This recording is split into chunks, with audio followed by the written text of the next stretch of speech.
Down quickly as we're about to begin with the lecture. Good evening, everyone. Welcome to Design with Purpose, Intentionality and Values in Work and Life, a talk by Mr. Akhtar Badshah. Mr. Badshah has over 40 years of expertise in education, philanthropy, and development. He has taught Islamic architecture at MIT and leads two non-profits focused on cities, technology, and development. Let us all welcome him to the dais with a huge round of applause.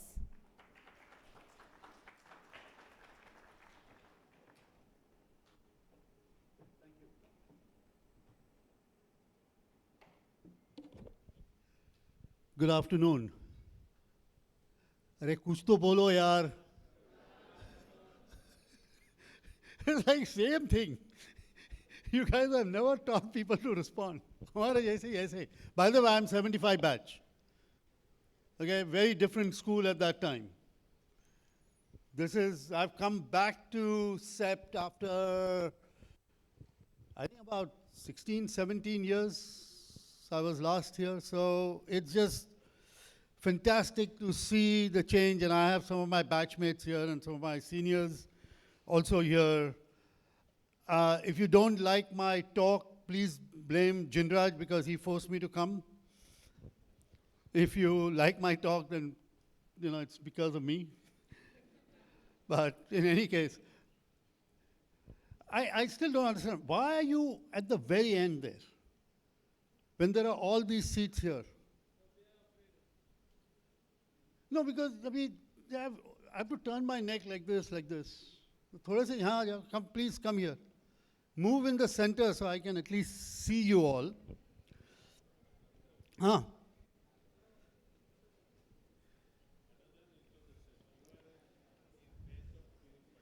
No, I just said now that Kirit Patel, oh, you all know Kirit. Kirit and I have all sorts of war stories of spending 4 months in Switzerland at Etihad.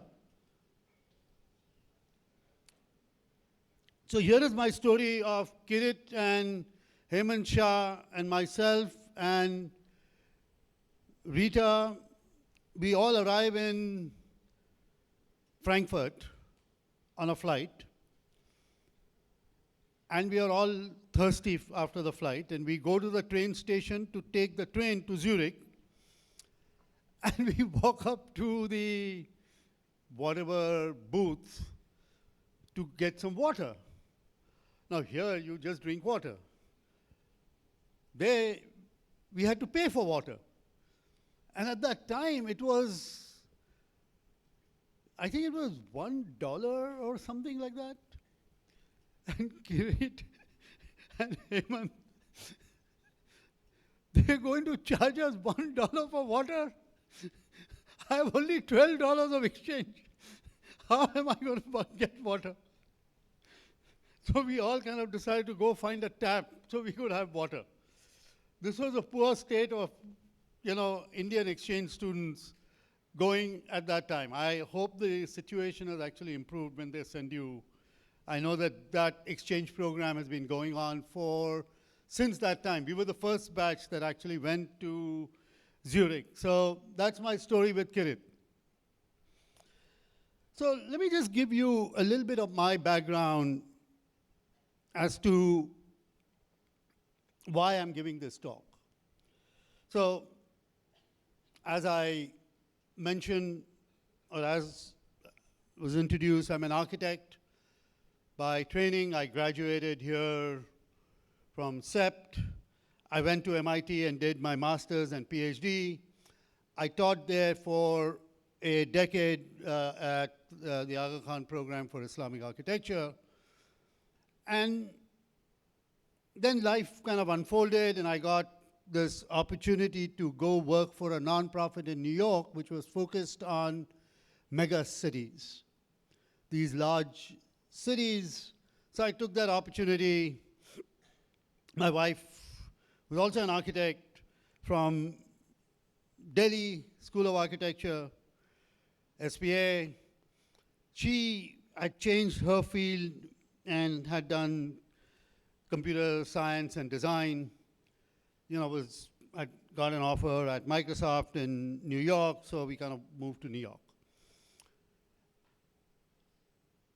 She moved from there to Seattle for Microsoft, and I kind of didn't have anything to do. So I started another nonprofit at that time focused on bridging the digital divide, bringing technology to the underserved community.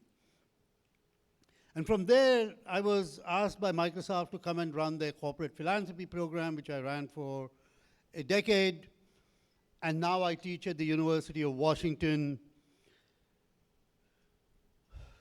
and just whatever I want to teach. So I can dream up a course and talk about it, and after 40 years of practice in different things, you can just about do whatever you want. The reason I tell this story is architecture gives you this incredible education that is both not just design, but it actually gets you to think how you live a life with intention. What CEP did was that it inculcated you in thinking about intentions and living a life of intention. So that to me was the most important underlying theme of what I do. So I've written 4 books, and these basically chronicle each part of my different careers I've had. So it kind of just so happened that I shifted fields every 10 years. So I went from architecture to technology to cities to technology and design. And then I now do work on purpose and how do you think about purpose. But the one thing CEP taught us, taught most of us, and hopefully you will also do that with the work that you are doing, is that you actually cultivate a third eye. See, our 2 eyes gets us to see things. And our eyesight overpowers everything we do, all our senses. Which is why when you go on your study tours, whether you've been to Varanasi or Kochi, you're actually exploring other parts of not just the physical space. The third eye opens up a new form of knowledge absorption. And it actually turns visuals into intent. So that, to me, was the most important thing that I got of my spending time at CEP. So anything that you do here, do it with intent. So, anybody know this picture? Right, some of you are shaking your head. It's an iconic picture taken by Carl Sagan when Voyager 1 left our solar system. At 3.7 billion miles, Carl Sagan turned the camera around and took this iconic picture, which is called the pale blue dot. By the way, Voyager 1 and Voyager 2 are still in space somewhere, far away from our solar system. They're still communicating with us. It's a man-made object, tiny little thing still out there. It's now so far away that it is barely getting any energy. So NASA keeps turning off its instruments so it does not relay back information because that uses up power. So they kind of now ration what they get from Voyager 1 and Voyager 2. So we, as humans, have created an environment which is extraordinary. Extraordinary. But what is interesting is this is what Carl Sagan and his wife, who is also a scientist and worked on the same mission, wrote. I'll read it out for you. Look again at that dot. That's here, that's home, that's us.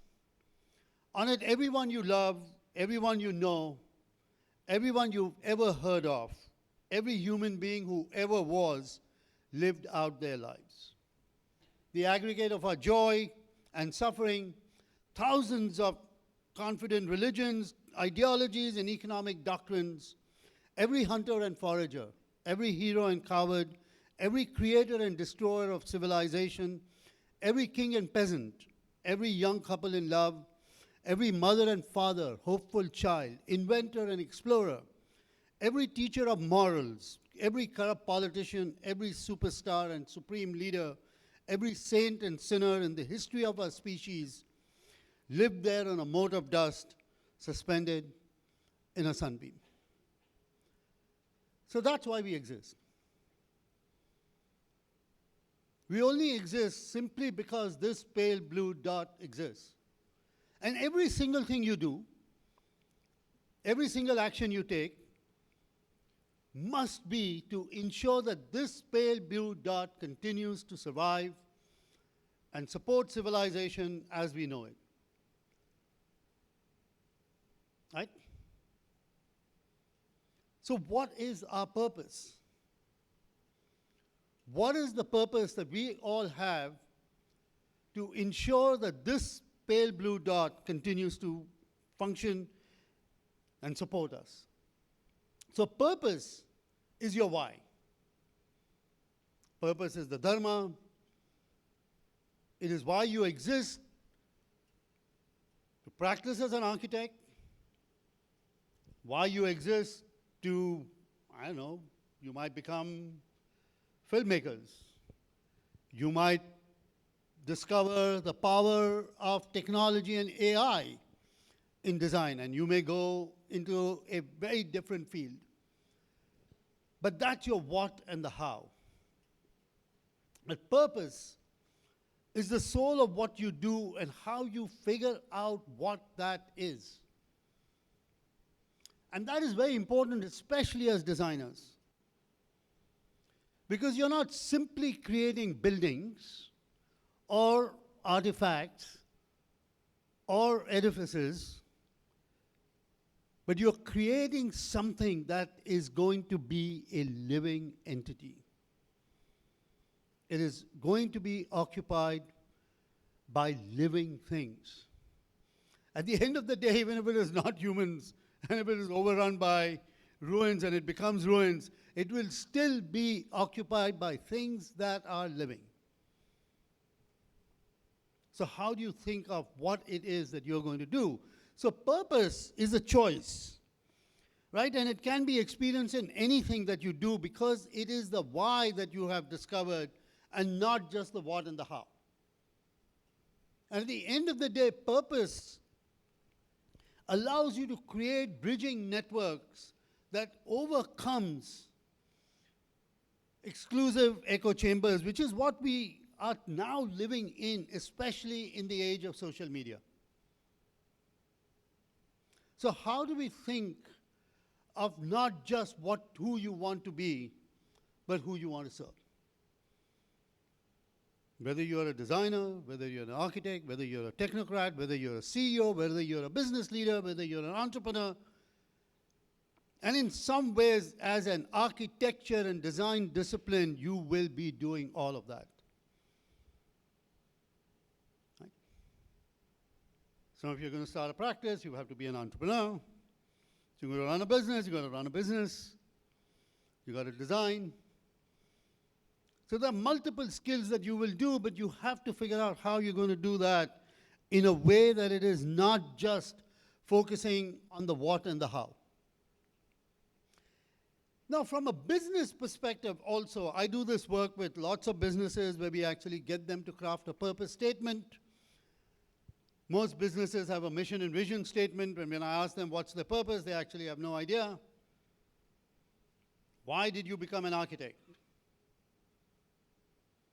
I teach at the business school, and most of them say, I want to be a CEO, and I ask them, why do you want to be a CEO? They have no idea. Just because. You might suck as a CEO. You may hate being a CEO, right? So why is what you need to think through.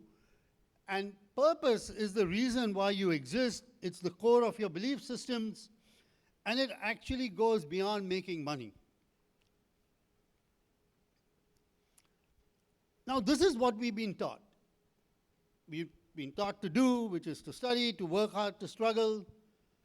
Architecture is a great profession to make you struggle, right? There is actually really no reason for us to struggle. But we've created this mythical belief system that if you're not mean to each other, we'll actually not be good architects. So everybody's mean. You suck. Your drawing is useless. Model, you can't even draw a straight line. I worked for Jeffrey Bauer as an intern, and God knows for 6 months he tortured me. He made me draw lines over and over again for a perspective that I was doing for the Sri Lankan Parliament complex. And I was like, idiot, you don't know how to draw. So why do you hire me then? Anyways, of course, I was not going to say that to him. He's 6'4" and a big guy. I thought he was just going to beat me up. And as a fourth-year intern from India, I wasn't going to risk saying anything. So I would redraw and redraw and redraw. But the point was that at the end of the day, that allows you to build a discipline that we otherwise don't get.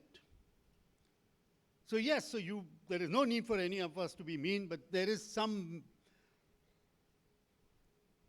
belief systems to the madness that we experience as architects in a profession. So we struggle. So that we can have fame, we all want to be famous architects, right? We all want to wear turtlenecks, we want to wear round glasses, we want to talk some rubbish language, and we want to look cool, we want to make money, we got good houses, have a good car, so that we can be happy. But we're never happy.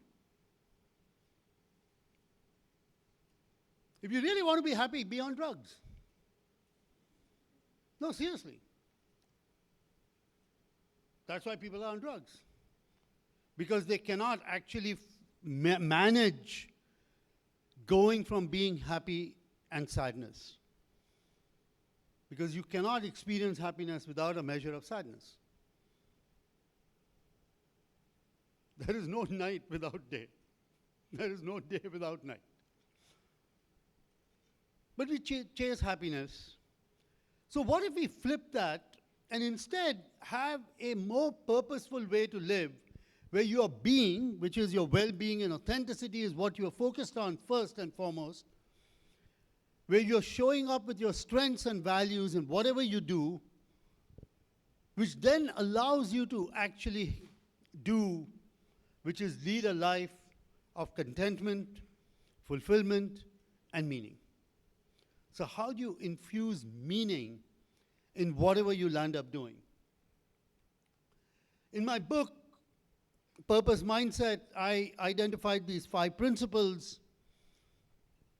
First and foremost, work with your strengths. Most of us are focused way too much on overcoming our weaknesses.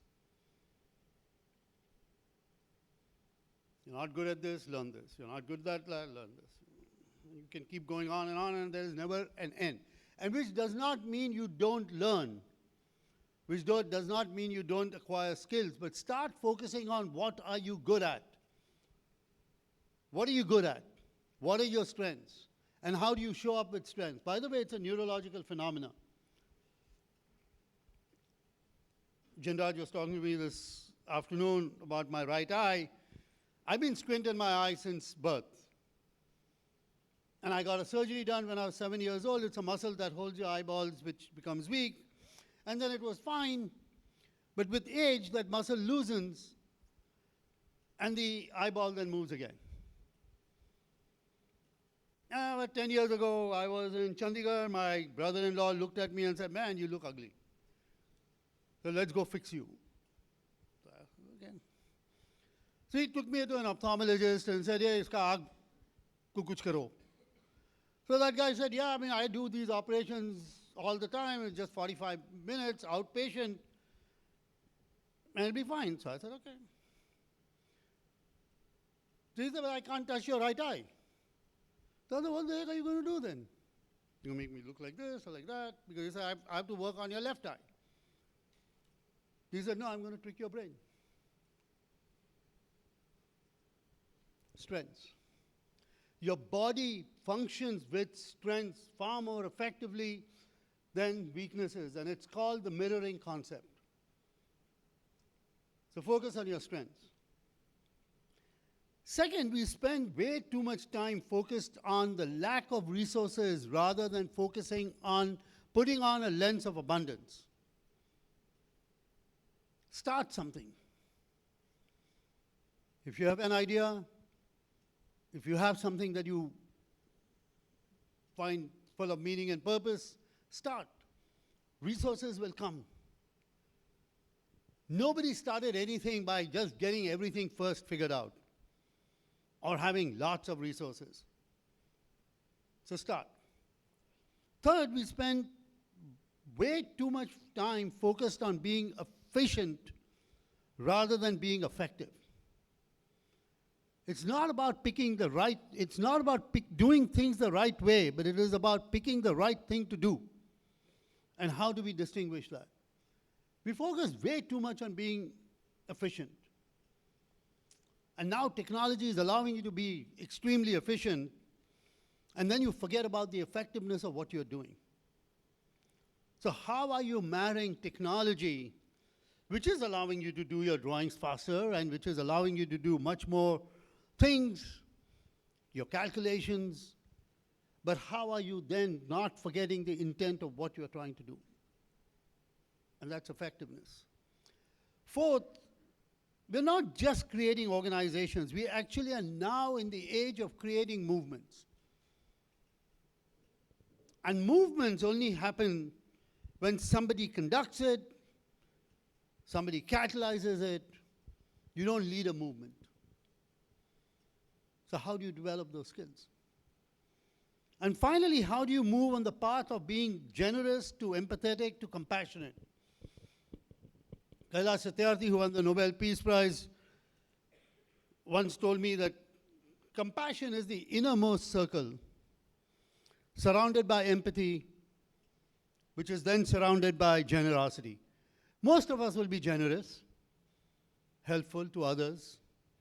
You'll be empathetic to friends and family that you know well. But compassionate is that actually treating every single human being as if you would treat yourself. And are you willing to do that? Are we willing to go on that path? Now, most of us are not going to be Kailash Satyarthi or Martin Luther King or Dalai Lama or Mahatma Gandhi, or that are willing to give our lives for somebody else. Right? But we can be on that path from moving from just being generous to empathetic to compassionate. And what that means is stop focusing on just yourself and the me to the we and the collective good.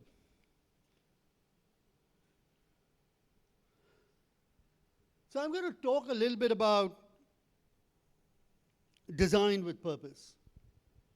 And then I'm going to do a short exercise with you to get you to craft a purpose statement. As I mentioned, I work for Jeffrey Bauer, and I think he's probably one of the most prolific and amazing architects that I've come across that has done work with intent.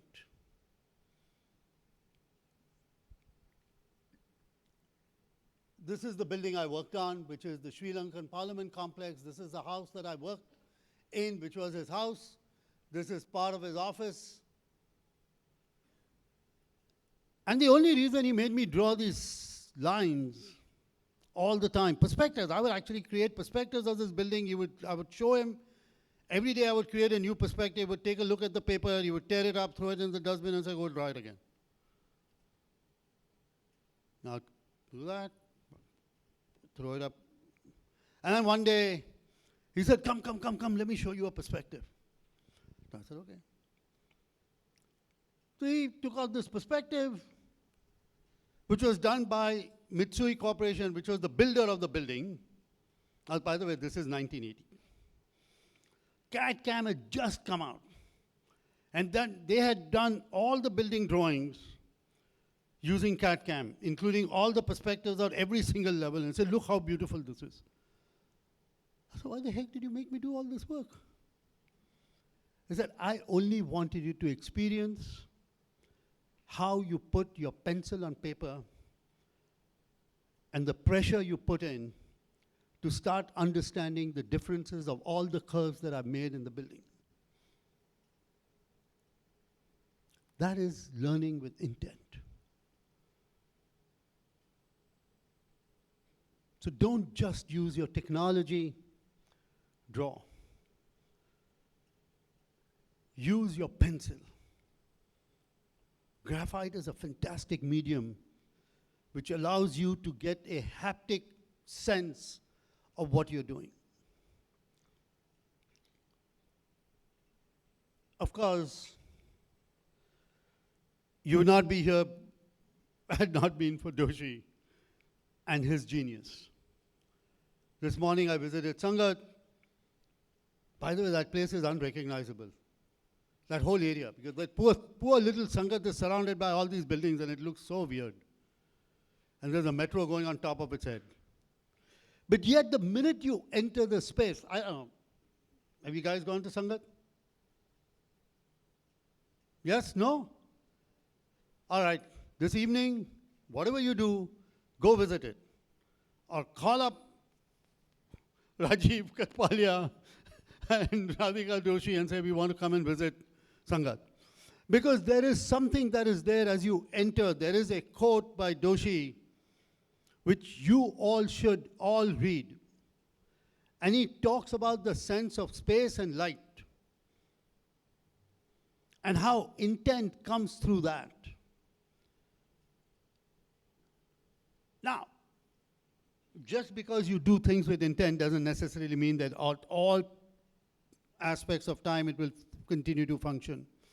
But it is architecture with purpose allows you to create things with intent, and Doshi has done that through every building that he has done. Whether it is the school, whether it is the Gufa, whether it is his other buildings, and I've not captured everything here. Hassan Fateh, the Egyptian architect, and how he actually transformed the use of modern vocabulary, Islamic architecture, and mud brick, which was the traditional form of building in Egypt, in that region. And using that same vocabulary to actually create transformational spaces which allowed for light and heat to interplay.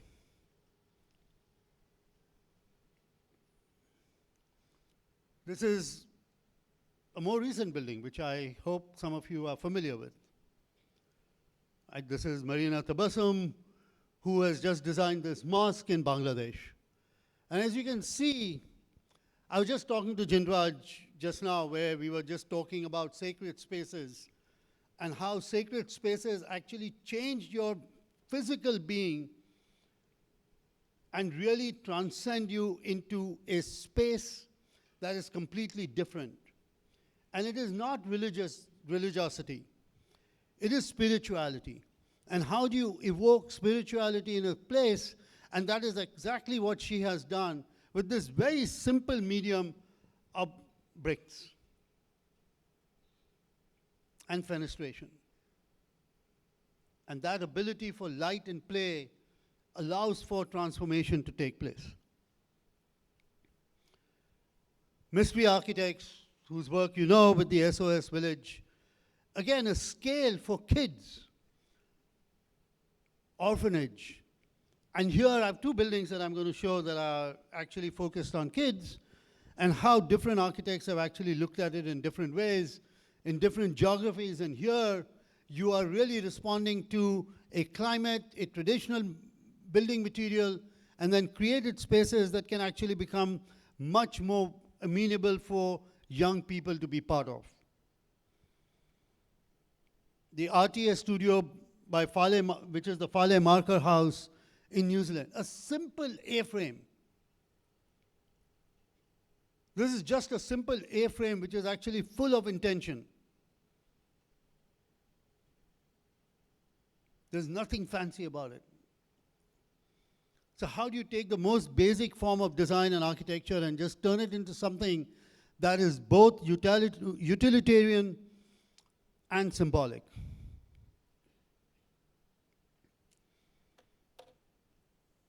The Ricardo Legorreta's Managua Cathedral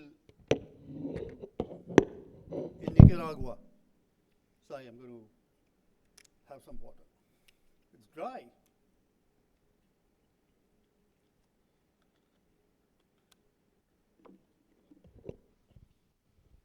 Again, I believe that spaces of spirituality having an interplay of light in spaces is critical. Because light and the materials you use and the spaces you create evokes that sense that has to bring calmness, which is why people enter a sacred space, is to calm themselves down. So how do you, through design, create it in different ways? And here is a church that has done that.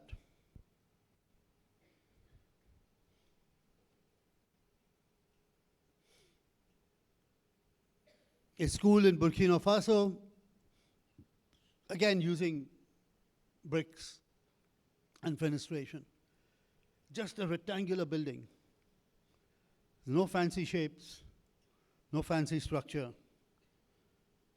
It's a very simple form with very simple design elements that actually changes the way you think about space and what it evokes for a child to learn. And it actually goes back to tradition with simply placed trees, which creates light and shadow. A farming kindergarten in Vietnam, which is a far more elaborate building, with far more elaborate spaces, but again, a place done with intent that allows kids to become part of the volume that is necessary for them to understand and be comfortable in. And this is the last one, which is actually designed by my two colleagues from here, from CEP, Sejpal and Rajay. This is Shraddha Sejpal and Rita Rajay, who have designed this research center for a Tibetan group. And again, the same level of details that allow for a very simple traditional material used in India, the brick. And this campus is full of it.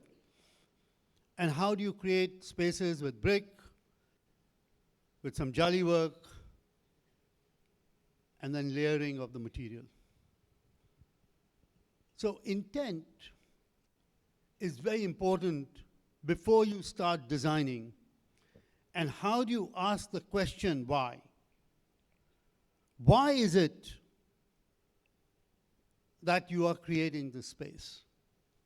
What is the purpose? So what I'm going to ask you to do, is to actually do a little exercise with me. So you're all going to craft a purpose statement, a personal purpose statement. You're going to take out your mobile devices, whatever mobile devices you have, and you're going to point to this QR code and open up a little survey. The faculty can do it too. You're not immune to, most of you don't have a purpose statement written down. So you can take out your phone, take a picture, and go through the exercise.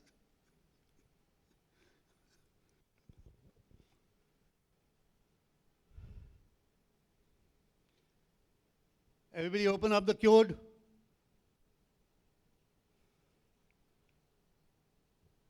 Yes, no?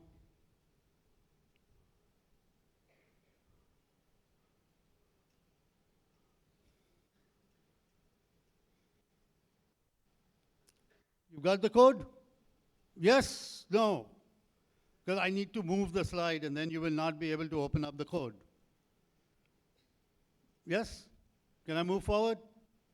All right, so fill out what it asks. Don't go ahead of me.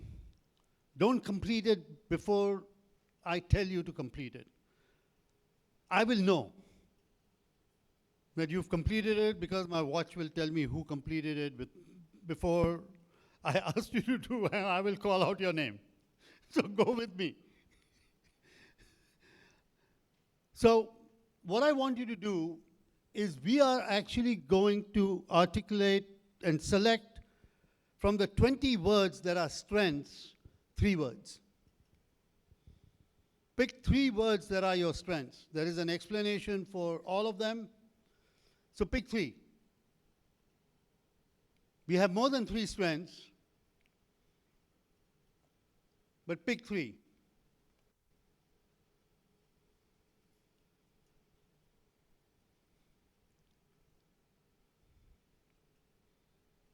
Don't overthink it. This is not aspirational to the strengths you want to be or have, but these are the strengths you have right now. Now we have more than 3 strengths, but to a large extent we don't really use more than 3 strengths at any given point in time. And if we think we have more than 3 strengths or 10 strengths, then they are not strengths. Right? So 3 strengths. See, I told you. Soham. Who's Soham? I told you don't go ahead of me. He has completed the survey. There's always somebody like that in a group who is an overachiever and wants to go ahead of everybody else in class. Bola, I will get it on my watch. I will get everybody's on the watch when you complete it. Anyway, Soham. Now, do you want to come and tell everybody what you did? No, come on up. Come, why don't you tell everybody what you did? Anyway, they're not listening to me. They might listen to you. No, all right, don't worry about it. It's fine. So, 3 strengths, okay? Everybody got their 3 strengths? Yes? Yes, no? Okay. 4 people, read out your 3 strengths. Volunteers. Soham, since you finished, what are your 3 strengths? Submit kiya. Aapka email check karo, you will get a form that will actually list your 3 strengths and your 3 values and your purpose statement. So now you can read out your 3 strengths. Okay, while he is doing that, 3 strengths. Who wants to share? What? Nobody wants to share?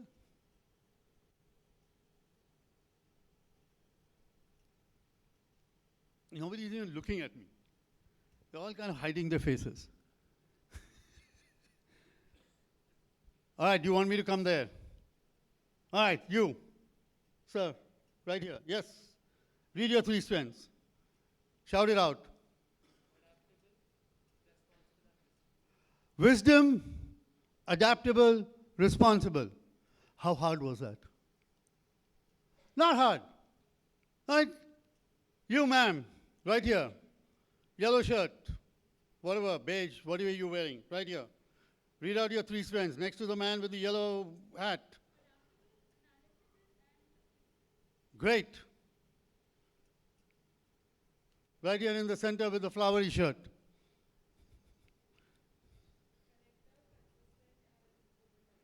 Connector, consistent, and open-minded. Sir. Focused, deliberative, and enthusiastic. Yeah, on this side. One of you. 3. One of you. Yeah, go ahead. Responsible, strategic, adaptable. By the way, now too many of you have just completed your surveys. All right, so you've got your 3 strengths, right? Everybody got your 3 strengths. I want you to do the exact same thing for your values. Select 3 values.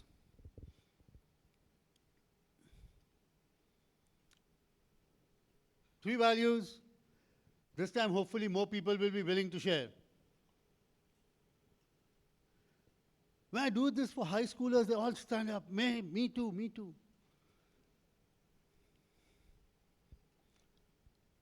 Three values? Yes? Everybody? No? Three values? You got your values? Yes, sir? Here, in the beard? White shirt? Yes?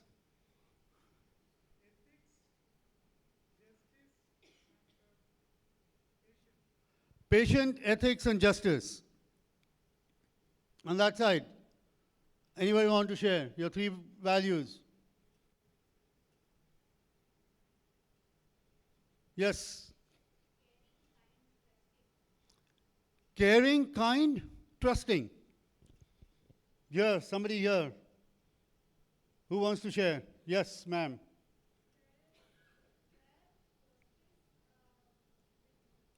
Fair, justice, wit. Very few people select wit. Great. This corner. Yes. Harmony, patient, and spiritual. So now, if you hit next, what you will get is a form which looks like this, which will actually tell you your purpose driver, your purpose statement. Now, I've actually created a LLM where it takes your strengths and values and attributes a purpose statement for you. When we do long workshops, we actually get people to craft their own purpose statement. But here it gives you a flavor of what you can then change to customize it for yourselves. Now, here comes the fun part.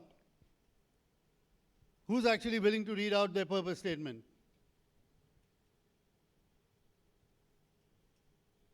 So now, see, a lot of people are finished, so they're all submitting. Who wants to read out their purpose statement? Yes?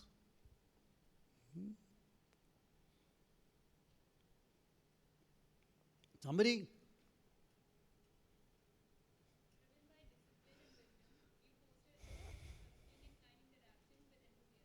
Great.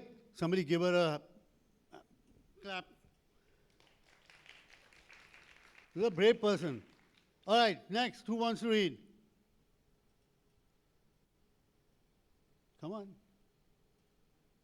Yes? You want to read? Here in the middle? Yes, you.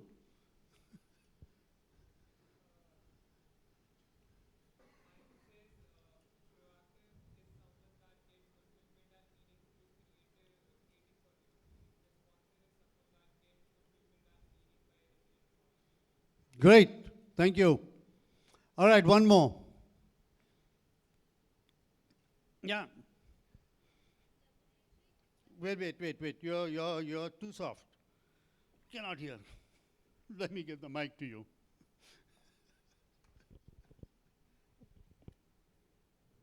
Leveraging achievement and futuristic vision with diplomacy and diversity to inspire spiritual growth and unity. Great.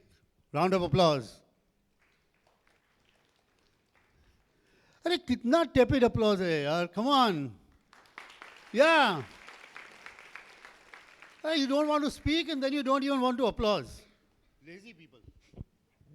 Leveraging adaptability and deliberative insight, you achieve goals through wit, diplomacy, and family values. Great. Yes.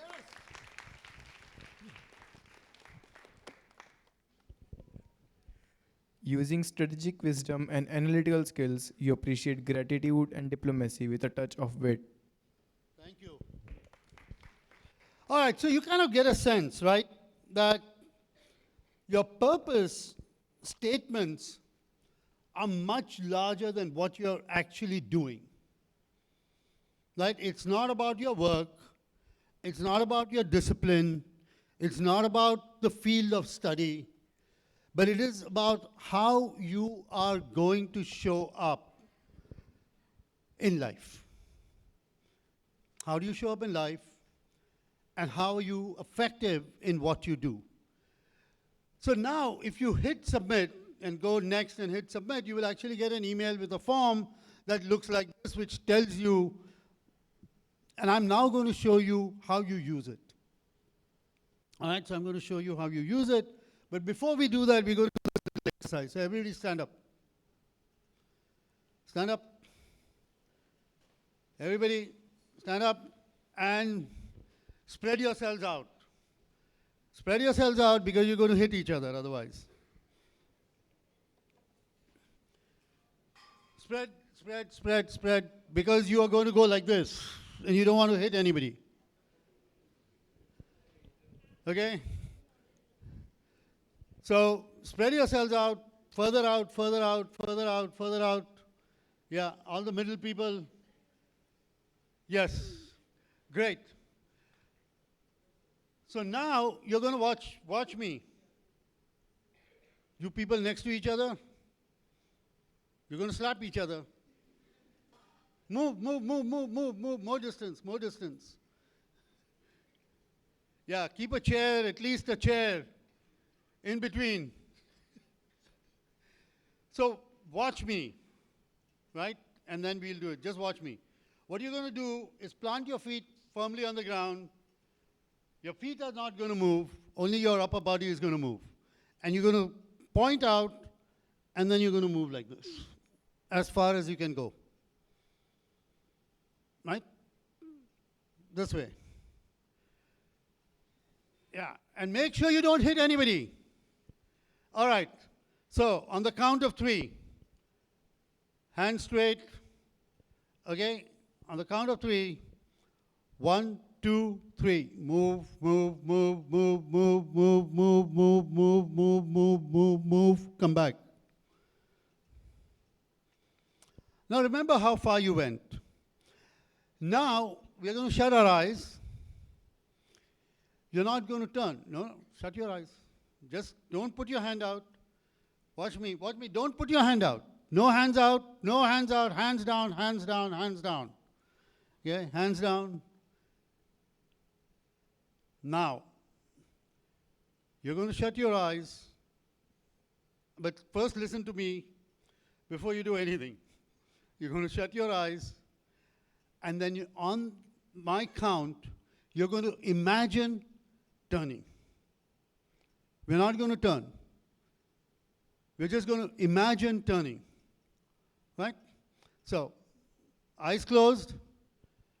On the count of 3, 1, 2, 3. Turn, turn, turn, turn, turn, 90 degrees. Turn, turn, turn, turn, 180. Turn, turn, turn, 220. Turn, turn, turn, 250. Turn, turn, turn, 270. Turn, turn, turn, 300. Come back. Now open your eyes. Now we're going to repeat this exercise one more time in our minds. We're not going to turn. You can close your eyes, and on the count of 3, you're going to just imagine yourselves turning. So count of 3. 1, 2, 3. Turn, turn, turn, turn, turn, 90. Turn, turn, turn, turn, 120. Turn, turn, turn, turn, 220. Turn, turn, turn, turn, 240. Turn, turn, turn, turn, 280. Turn, turn, turn, turn, 300. Turn, turn, turn, turn, 320. Turn, turn, turn, turn, 340. Come back. Now you're going to open your eyes, and we're going to do it one more time physically. Hands out. All right, count of 3. 1, 2, 3. Turn, turn, turn, turn, turn, turn, turn, turn, turn, turn, turn, turn, turn, turn, come back. What do you find? Yeah?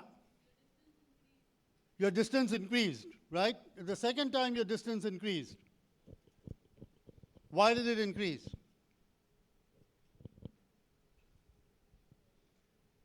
How much did it increase? What? 15, 16, 20 degrees, he's very accurate. 15, 16. I will not know what 16 degrees is. Anyways, but 15, 16. Somebody else? How much did you go, you think? Almost more, 90 degrees more. My God, you? 16, 15, I don't know, there's something magic about 16 here. Yes. How much did you go? 30 to 40. So anywhere from 10 degrees to 30 degrees. But? Somebody shouted out something? So people increase the distance, right? Sit down. So this is called neuroplasticity. Neuroplasticity is a phenomena where you can actually train your brain and your mind to do things that you would otherwise not do. So in a short period of time, I got you to increase your output by 10, 15, 20, 30 degrees, 30%. Now, if you really spend time practicing, how much better you can become. So how do you think of actually looking at purpose, your strengths and values with intention, and how do you bring that into your design with practice? So first thing you do is you think about this, and you are all architects, or at least studying architecture, design. You can visualize a cube. So think about these three things as a cube. When you get inspired and when you get grounded, you're using your values. When you feel creative and you feel intellectual, you're using your strengths. When you're accomplished and you feel motivated, you're using your purpose. So when that happens, start recognizing it. Jot it down. Keep track of it. Keep track of all these decisions that you make with intention so that you understand when you're using your strengths, when you're using your values, and how is that impacting your purpose. Now, one way to use it is when you do group work. You're working on a project, talk about your strengths. Talk about your values. Talk about what your purpose is and how does that show up in the work that you do. What I'm going to ask you to do now is to just spend 5 minutes in small groups. Just turn around or next to each other and just share your 3 strengths and your 3 values to each other and just listen to what each one is saying in terms of their strengths and values. 5 minutes. You should have all got your form back. So you should know what your 3 strengths and your 3 values are and just talk about it. 5 minutes. Okay?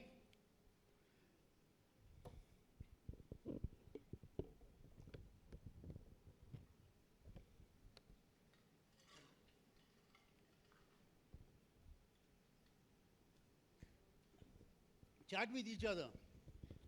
Share your strengths and values.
All right, how's everyone doing?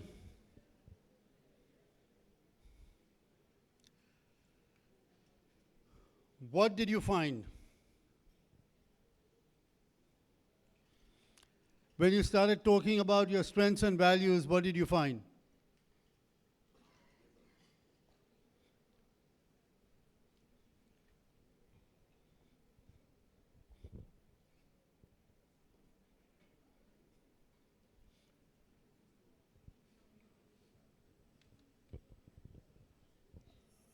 All right, what you guys, what did you discuss? What did you find?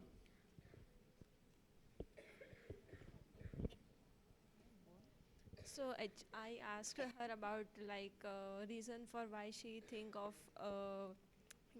telling herself as an achiever and what was the reason. So I got to know what she thinks and how she is taking herself as a what I say. What she thinks about herself, I got to know about that. Right, so, thank you. So when you talk to each other, you're actually discovering a little bit more about the person, correct? What else did you find?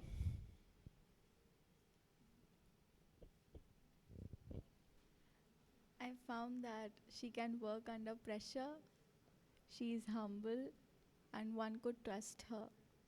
All right, so you got to know a little bit more about the other person. Did you find some common strengths and values? Yes, you're saying yes, right? No, so it's very important, right? So there are common strengths and values. What did the discussion tell you about the common strengths and values? Here, come out here. Come on out.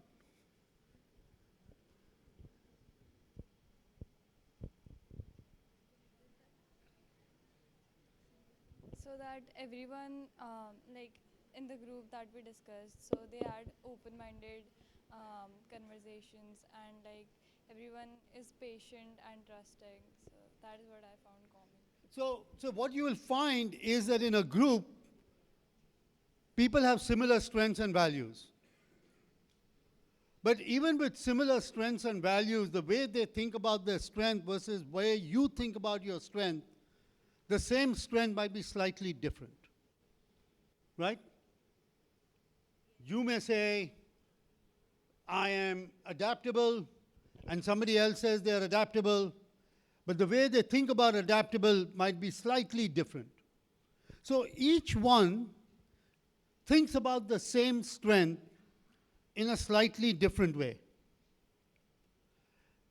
And that's very important for us to recognize. Right, that we are all different. Even in our similarities, we show up slightly differently. So what I want you to do is to think about purpose and intent first coming from yourself. Second, it comes from the family, it comes from your community. For many of you, it comes from your faith, and then it comes from the work that you do. It's also important that you track how you're using your strengths and values and your purpose in everything that you do. Especially when you're doing group work, it's actually easier to track. Right? Get the group to talk about your strengths, your values, and create a common set of strengths and values. And then craft a purpose for the project that you're going to do, so that you've got a purpose statement and not just a project statement. Because the project statement is about what you will achieve. The purpose statement is why you're going to do this.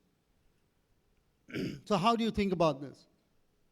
All of us have this ants, which are these automatic negative thoughts. I can't do it. How do you overcome that? The only way you overcome that is by doing small things first. Have the courage to speak. The ground is not going to open and swallow you if you make a mistake while you're speaking. By the way, nobody else cares whether you're speaking or not, because none of these people are even going to remember you said anything. right? So speak up. Share your thoughts. It's very important that you actually build that confidence level that allows you to share your thoughts with intention. And then finally, purpose is a choice. Use it. Now, purpose, so we focus on happiness. But purpose allows you to actually move from just focused on happiness to actually thinking about joy. Carl Jung said this, even a happy life cannot be without a measure of darkness, and the word happy would lose its meaning if it were not balanced by sadness. It is far better to take things as they come along with patience and equanimity. Now, happiness is a singular purpose, effort. You can be happy, she can be sad. You can be happy, sad. Happy, sad, happy, sad, happy, sad, right?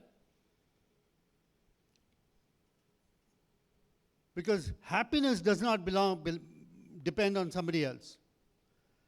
But joy is a collective exercise. You cannot experience joy without somebody else. So how do you think about shifting the focus from happiness to being joyful? And joyful is a collective experience. Your trips that you take are a collective experience. It allows you to experience things, places, people, teammates, environments in a very different way and in a collective way.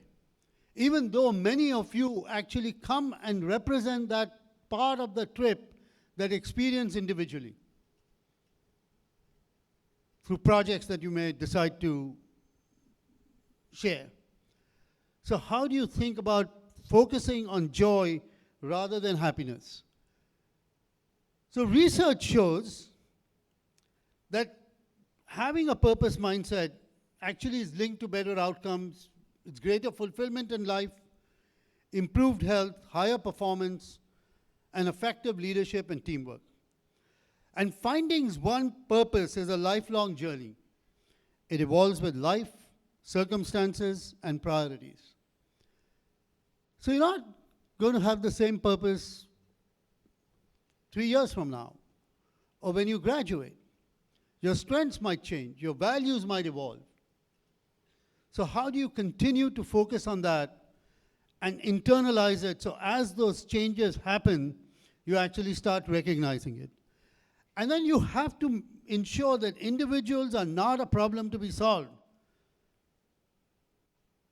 And individuals are possibilities to be nurtured. What is happening in the school is nurturing.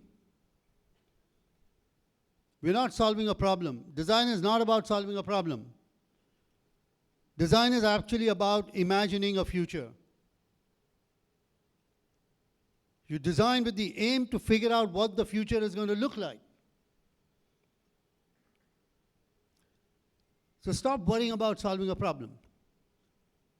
What happens is that individuals we want to start conforming, you don't need to conform. Purpose allows you to actually thrive in your own skin. So how do you think about doing that? How do you start becoming authentic in a way that actually means that you accept everybody else? So here are some 10 tips for developing a purpose mindset. First, refine your purpose statement. You've all got your purpose statement. Take some time to rewrite it. Make it your own. Reflect. Take the time to reflect and create meaning from what you have written. Create these atomic habits, these small habits that center you, that allow you to understand when you're showing up with purpose, when you're using your strengths, when you're using your values. Ask the why. Turn off the autopilot and own decisions. Model your purpose. Be thoughtful about how you work with others and talk about others. Encourage the why. Make asking and defining why a daily habit. Praise impact. We spend way too much time criticizing everybody. You can actually be a critic, but you can actually find things that work and use that as a way to make a lesson that people can understand. So how do you praise impact? Explore feelings, enable experimentation, and then have a vision. Explore the impact and fulfillment of different career choices. So purpose is a renewable source of energy that continues to drive humanity forward. Purpose is a vital component of self and collective discovery that extends the common good. Purpose equals to authenticity, which then equals to your being. You're showing up with your purpose, with your dharma, in whatever you do. So I want to end with a few thoughts. First,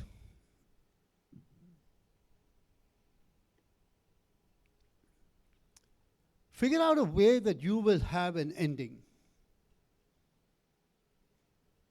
What does that mean?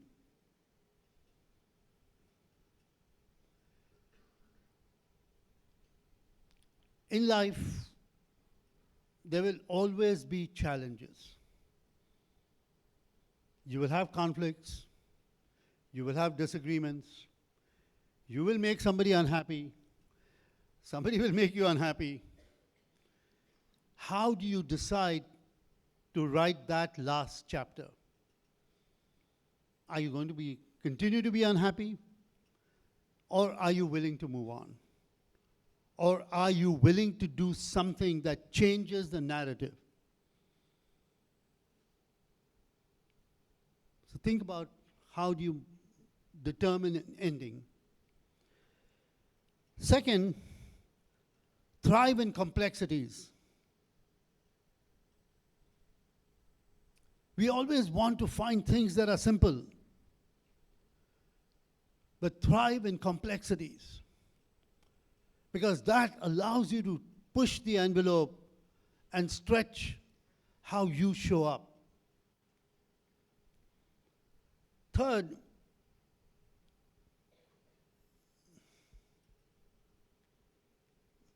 don't fall in love with your work. Or don't fall in love with the place that you go to. Instead, find the spirit of the environment that you are in. And that is actually very different. When we go to places, we actually fall in love with the place. But we don't really figure out what is the spirit of that place. And that requires a lot of work and a lot of intent. Fourth, this is actually very important for all of you. Taste the ground that you're going to walk on. Which trip did you guys go to? Or you haven't been on a trip yet? Where did you go? Did you taste the ground there?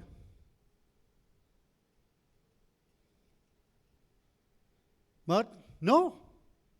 Yes, you said you tasted the ground. What would have happened if you had actually gone down on your knees and licked the ground that you were walking on? What would have happened? I'm asking a question. What would have happened? Yes? Anybody want to take a guess? What would have happened? It might taste yucky. You may fall sick. Right? That's about it. But you don't know. You won't know till you try. So now, of course, you're not going to go and literally get into the gutter and taste the drip water.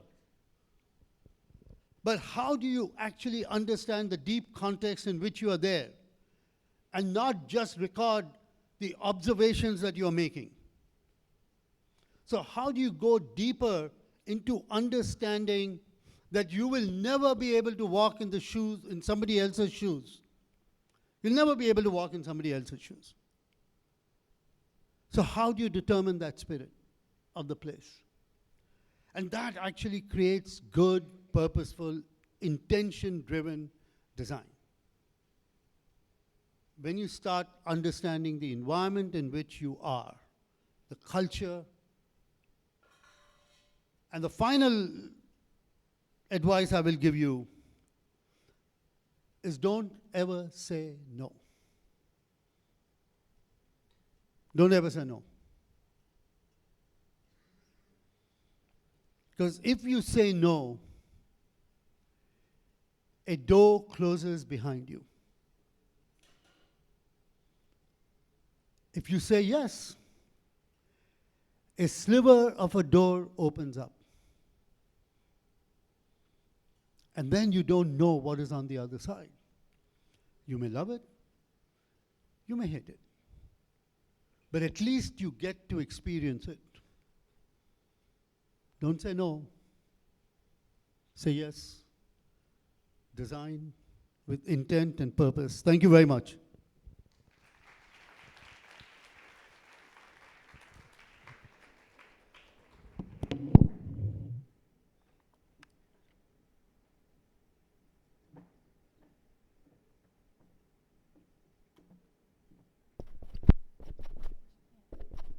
Questions? Oh yeah, sorry.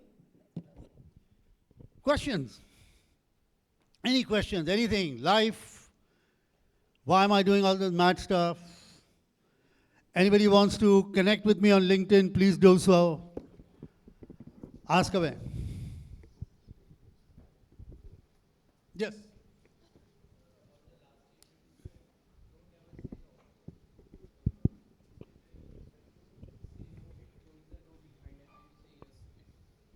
It opens another door. But there are sometimes situations where you have to say no. Because when you say no to one situation, that means you are saying yes to another situation. Maybe. Maybe not. Now, obviously, you are not going to say yes to every damn thing, right? Somebody tells you go jump off the skyscraper, you're going to say no. Yes. Right? Because there is no other, he's just going to die. So obviously that's not what I'm saying.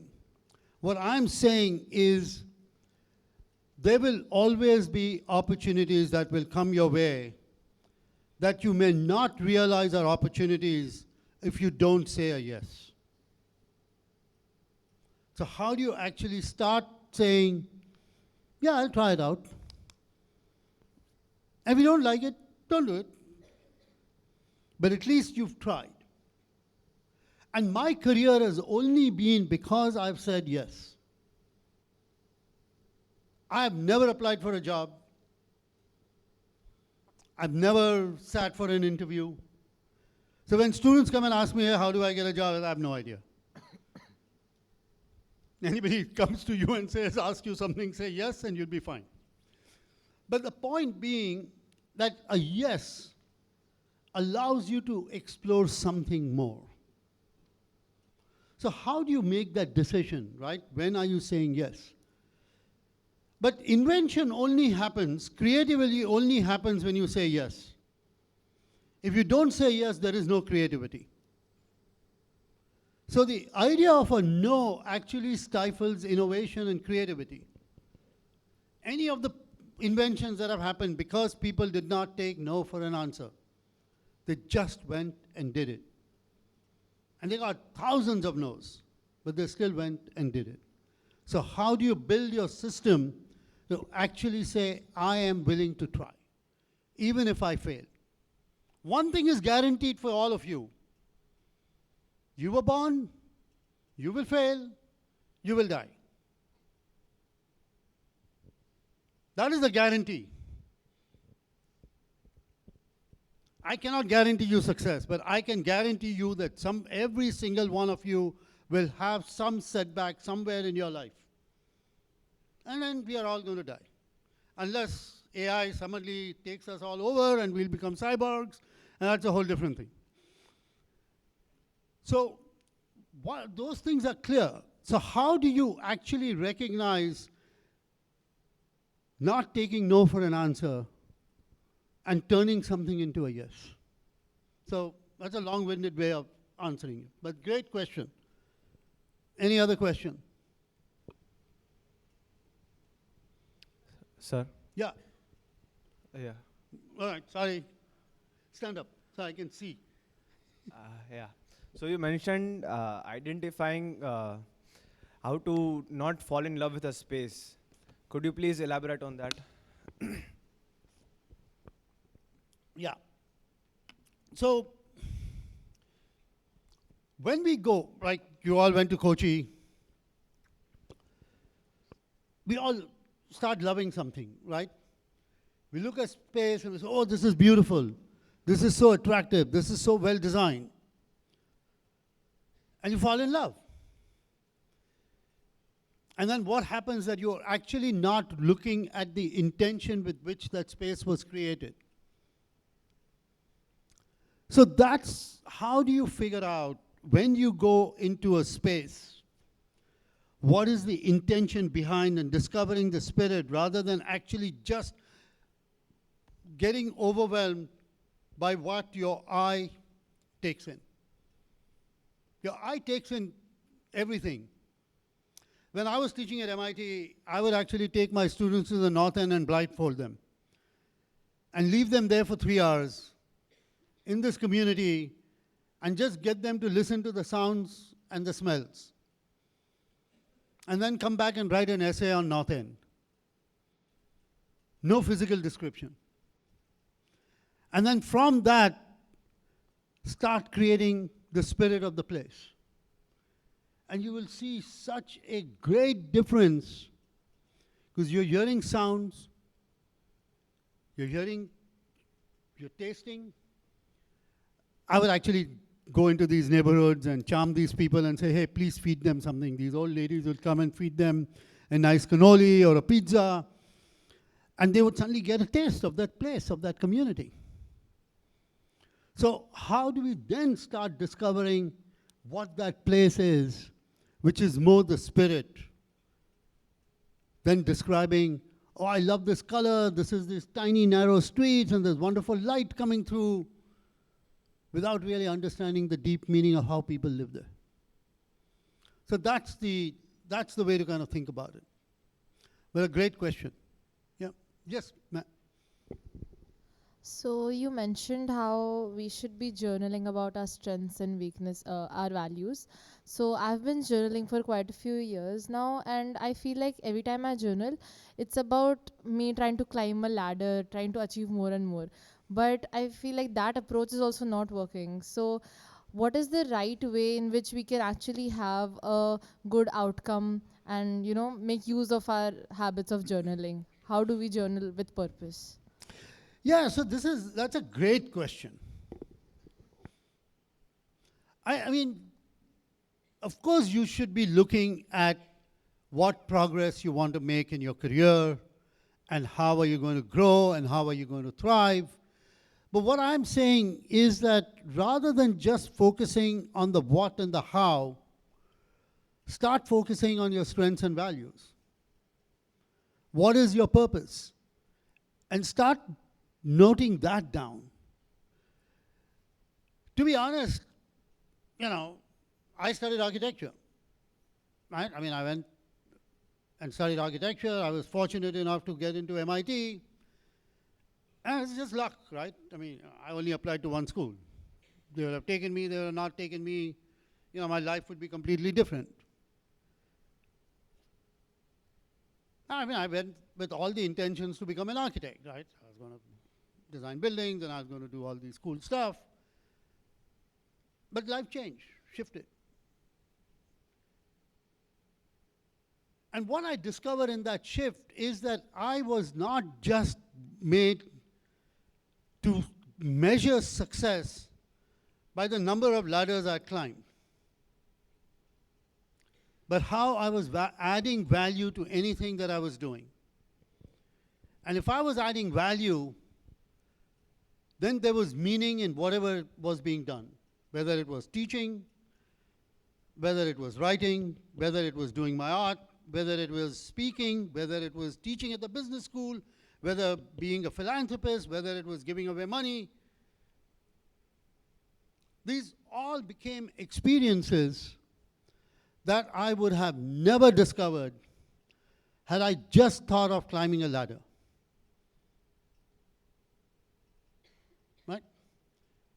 So how do you kind of then say that climbing, and by the way, it's not for everybody.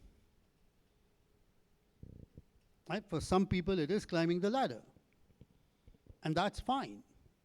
But even if you climb the ladder, climb it with purpose. Climb it so that it is not just for your benefit, but that you, your strength, your values, your education, your knowledge is also adding to the well-being of the community at large. And if you're able to do that,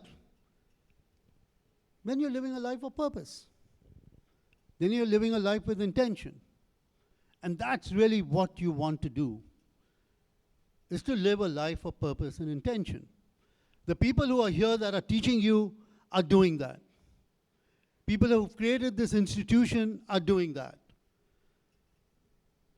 And what you need to do is to figure that out, that pale blue dot.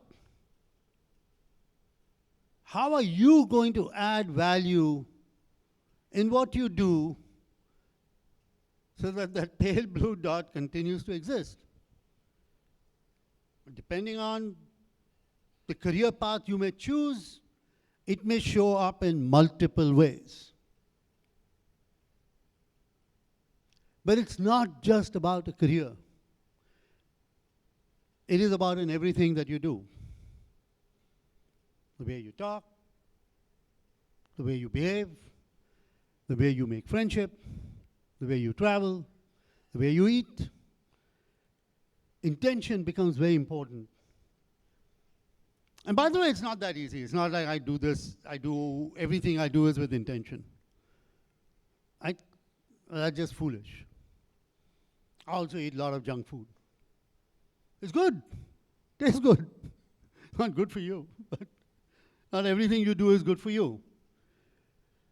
But how do you, at the larger scheme of things, with your journaling, focus on how you're showing up for life rather than how you're climbing a ladder? Two very different things. Great question. Any other questions? Yeah, there's a mic right behind you. It's on. It's on. Just speak.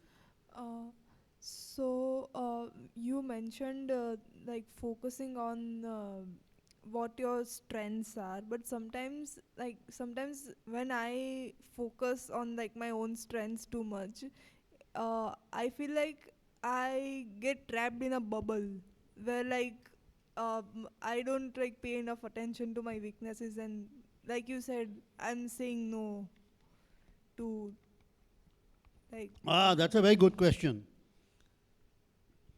Right? That, hey, there is also might be issues where you just focus on your strengths and make that as a bubble. Yes. Right? That you are essentially saying, I get so focused on my strengths, I'm not then looking at anything else. And that's a great. So it requires a certain amount of practice. Where are you using your strengths? For what are you using your strengths? It doesn't mean that you actually don't learn. It doesn't mean that you don't grow. But the point I'm trying to make is most of the time we are actually too focused on overcoming our weaknesses, and we forget that we have strengths. So the point is recognizing when are you using your strengths, what are you using them for, and then looking whether you're overdoing it or you're actually adding value using your strengths. Right? So it's a delicate balance, and which is why journaling, tracking it on a weekly basis, regular basis, allows you to start deciphering when you are using it and when it is actually becoming adding value or not adding value. All right, one last question. Yes.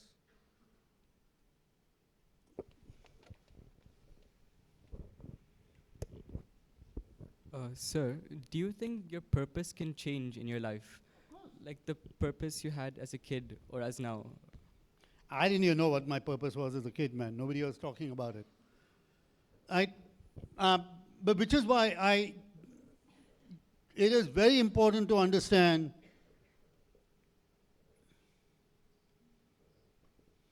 finding one's purpose is a lifelong journey. It will change. It will change with circumstances, it will change with certain decisions that happen, but it will not change every 2 minutes. It will not, then it's not a purpose. It's a fantasy. Right? So purpose, now, did I have a purpose? Probably not, because I never articulated it. Part of the reason why this is becoming an important topic is that over the last decade, more and more people have actually started talking about the importance of purpose in your life. And there are lots of articles that have been written now that actually shows that having a purpose has all of these benefits. The problem is that actually nobody is talking about how do I discover my purpose. I say, okay, go have a purpose. But great, now what do I do? Which is why I've created this workshop which actually gets you to craft a purpose statement, because I believe your purpose comes from your strengths and your values. And now that you've got it, use it. See what it does to you. See how you're able to use it. But it will change. It will change once you graduate. It will change in 10 years' time. It will change when you have certain life-changing. But again, it is about your focusing on your why and not on the what and the how. Your purpose should not change just because your what and the how changed. Your purpose changes because there are certain big changes that happen in your life. So great question, right? So purpose is not a static thing. Purpose is a lifelong journey. And no, I did not know my purpose when I was a kid. I did not know my purpose when I was in architecture school. I did not know my purpose till I started writing this book.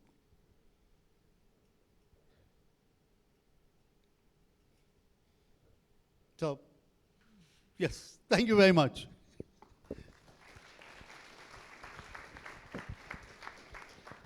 Thank you, sir, for such an insightful talk. I'm sure all of us have a lot to ponder upon after listening to you. We are truly grateful for your words of wisdom. Let us all express our gratitude with a huge round of applause.